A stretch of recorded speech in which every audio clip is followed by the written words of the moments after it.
Sanibonani babukeli emakhaya. Ulungisana okhulumayo wakwaHlombe. Ngihamba noSiphe nobabusengwayo. Sitheke nathi sinosiphe asishiye phansi indaba yemishini yethu lesiyenza le phezulu entabeni. Ngenxa yesimo sesizwile senzakalayo la ekhaya ngakithi. Sase sithi asiphuthumeke kumfowethu lo umculo wehlakalelwe yisehlo esikuhlungu kangaka. Mfowethu namhlanje uzizwa unjani? Ake siqale nje sizwe kuwena.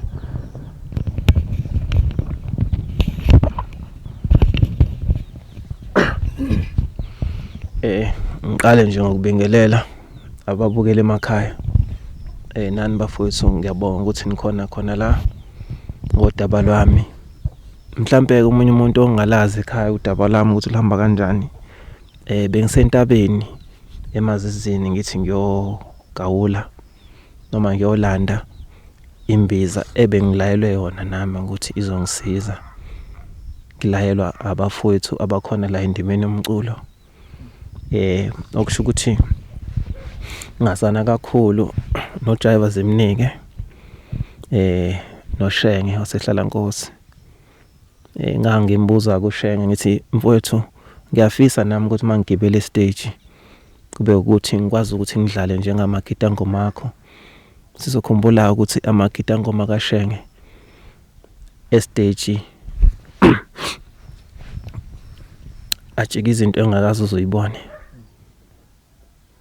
Bajikiza umaye babo. So ngafisa ukuthi ngibe umuntu nami oba mhlambe nomzimba onyakaza njengabo ngaphambi kokuthi ngibuyele emculweni ngoba nami khona umsebenzi wami engibhisi ngawo.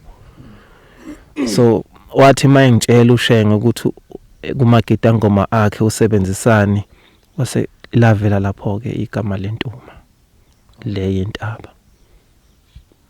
Wasengitshela futhi ukuthi njengoba ngibabona noSkhinkili besebenza ngehlabathi zonke insuku kodwa ke bahleka umlibe njalo nje bahleze beabantu abanganankingi impela emzimbeni yabo kodwa besebenzisa ihlabathi. Wakhomba yona futhi intuma. No Java akekho ongamazi uJava ukuthi mayise stage uqoza izinga eliphakeme kangakanani. Ngakubona lapho ukuthi ngempela abantu bathathu bonke bakhuluma igama elilodwa ukuthi intuma akekho wayikhuluma ngomDorofia. So ngabona nami ngiyidinga le ntuma ke ngihambe ngentabeni ke ngiyoyicinga. Kodwa njengamanje cha ngizizwa ngathi ngingcono akusafani njengalesihlanu ntambama ngangihamba. Kunzima. Ngibingelele babukeli. Ngithanda ukunazisa ke la ukuthi intuma lesentabeni iyingozi kakhulu, iyingozi. Babukeli emakhaya ngifisa ukuthi nisebenzise le yasebaleni encane ngaka. Ayisibo ubungozi leyo. Niyeke yasentabeni iyabulala. Ngiyabonga. Bingelele South Africa namaphethelo. Impela nje bese bechazile hayi ngusengwa impela nje bese bechazile kabafowethu. Akuseke kude akusenama amade ngathi ngiyawachaza. Impela ngiyaqinisekisa ukuthi asigade le ntuma yasentabeni. Kusho ukuthi intuma yasentabeni intuma ethi ayibe kanje. Itholakala entabeni kuphela le. Iyona eyingozi. Ngisho ungabona amagqugqulumba ayo lawo. Iwona impela afike akhande inkinga la ngaphakathi kuwena. Ayingozi impela angifuni ukunikhohlisa South Africa. Nize ningaqalisi nokuqalisa ukuyisebenzisa lento. Ngangokuthi nami ngiyekela into zami. Ngathi ngizama ukuphuthuma le ndoda ekuthiwa umculi omusha ekufanele ngabe uyabonakala. Welike uma ngithi ngiyafika ngimlandelela umculo uthi igama lakhe bilibize neBackvillian ukuba ufuna ukuyithatha ayibeke ezingeni ukuze nabaculi abeza ngemuva bathole isibonelo esihle kuye. Mina ngiyadumala uma ngizobona umuntu osemusha kangaka efuna ukuthi kuze kufike isikhathi sokuthi asheshe anqamlele. ngoba ikusasa lisekhona kusenama challenges amaningi awabhekile la emhlabeni ekusafanele awenze. Ngenhlanhla ke uNkulunkulu emkhulu ukwazile ukumgcina wamlondoloza aza khona ukuthola usizo asizakala. Njengoba sizowachaza ukuthi uqhamuke sehuduleka ngotshani. Hayi cha, lapho uzamile kakhulu. Engakudlulisa nje amagama amakhulu ngiyacela bantu bakithi. Ningalokothi nisebenzise intuma kanti aniyazi. Intuma yimpela lencane emila emakhaya ekumele niyisebenzise. Hayi le. Please yini. Siyanicela. Noma ngabe wakwathi uyazamuleke ukwenza lokho wabona ukusiza wena. Cha, ngicela ukuthi uvele nikiyeke nisebenzise intuma le mila la emakhaya encane iyona elusizo isikhathi esiningi. Hlukanani nentuma yasentabeni.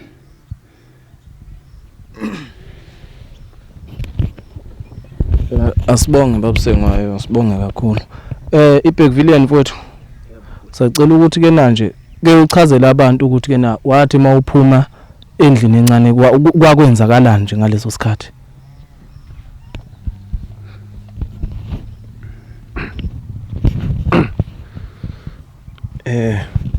Bafowethu lento uma ngabe uyisebenzisa ngiqala nje nginichaze ukuthi ngenze njani mina. Mhlambe nomunye umuntu esokwazi ukuthi aphephe office uyisebenzisa ngoba abantu ngabakhuza bangakhuzeki. Nibonile nanenkundleni zokuxhumana ukuthi abantu bafuna ukuyilanda noma sebekhuzile bekhuziwe bebonile ukuthi ingifake enkingeni kodwa still bafuna ukuyikha intuma. So ngifuna ukuchaza ngayenze njani mina. Ngayikha ihlaza. Ngathi mangikha ihlaza basho ukuthi ke abafowethu angiyose ngaphambi kokuthi ngiyipheke bese ke ngiyisefa ilokhunjana zingabe bikho inhlamvu zakhona. Nami nembala ngenza kanjalo ngayikhipha inhlamvu zonke kodwa inkinga ngishawe amalungu engwafakile ngifaka amalungu amathathu esikhundleni selungu elilodwa kulesi ibhedi esincane. So ngathi mangingena endlini ke incane ngayijukjela sengiyijukujelile kwaphela ngicabanga ukuthi 1 minute ngabona obumnyama ngathi nje kuba nenkungu emehlweni nami nase etoilet la ngikhona kwasekukhanya phezulu ngathi ngabheka phezulu isiyezi engathi bayisiyezi qala kanjalo kwase kwashisa uhlangothi lonke labanda futhi lashisa labanda ilapho engabona khona ukuthi ngisenkingeni. Ngabona ukuthi ngisenkingeni ke ake ngizame ukumemeza ngoba ngikude ithulile lakithi nje obulibona nje likude kanjani.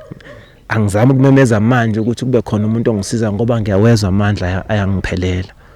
Ngathi nje ngisathi ngivulizwi akusekho lutho okuwamandla emzimbeni qobo. Liyangisheshisa. Ingozi kakhulu ngalondlela ukuthi angeke futhi ngoba seyikubambile uzogijima endlini or batshela bakulekelela angeke uzofela khona etoilet. Ngayizwa mina lento ukuthi iyangithatha. Ngayizwa mfowethu sekumhlophe yonke indawo kumnyama futhi emehlweni nami nje ngathi angisekho emhlabeni. Ilapho ngashaya khona umnyango ngathi ngiyaphuma ngabambelela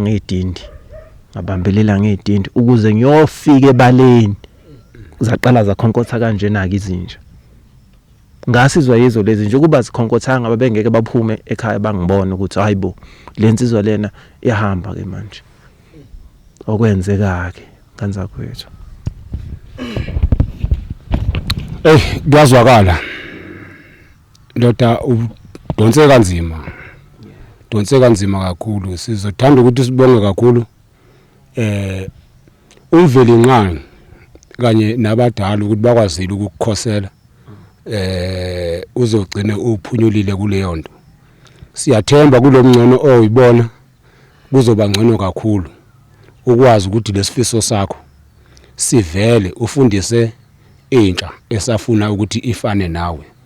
Hayi ke ukuthi izofana nawe ngentuma. ifane nawe ngalento oyenzayo ewumculo ejabulisa umhlaba. Ngingasho kanjalo mina.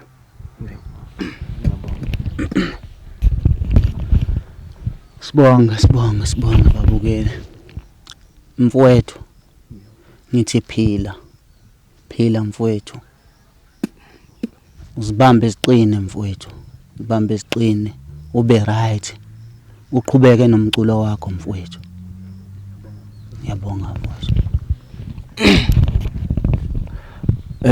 iBergville qina mfowethu. Ya ingxenye yempilo le mfowethu. Noma ngiphazamisekile nje umsakazo obengibizile. Oh, uphazamisekile mfowethu. Oh, uchaze labantu ukuthi uphazamisekile. Okay. Kodwa ngiyacabanga ukuthi naye umsakazi sazongiphela inithuba bengibiziwe lapha kwi Newcastle FM na uKhahlamba FM nothukela FM ukuthi ke ngizokhuluma ngeEP yami le engizoyikhipha nge17. So yonke le nto leyo bekumele yenzeke kulolo liviki leli njengoba ubona ukuthi ngibambeke mina ngolesihlanu ntambama. Njengoba uzochecka nesepage lami le Facebook iBergville RPM lapho ngicela ukuposta ngolesihlanu. Kuze kube namhlanje angikho emgangathweni ukuthi khona engakhuluma noma ngikuphushe neteam yami nje sithule nje manje yiko ukuthi bekunzima bafowethu. Angifuni uqamba amanga. Kodwa nje ngicabanga ukuthi ikhona imisakazo isazophinde futhi ingamukele ngaphandle kwale yasemakhaya nakhona eGoli futhi ngisazokhuphuka nakhona ngiyovela khona. No music video umfowethu lo ubhuti uyena bengiphelezele njengoba besiyosho music video eGoli. Okay. Ulungisana. So nalo music video lo ngicabanga ukuthi ufuna ukuphume ngekudala. Yiko ukuphasa. No, hayi mfowethu esingakusho thina singathi lulama mfowethu. Lulama mfowethu uqhubeke nje nomsebenzi wakho. Siyabonga kakhulu bhuti.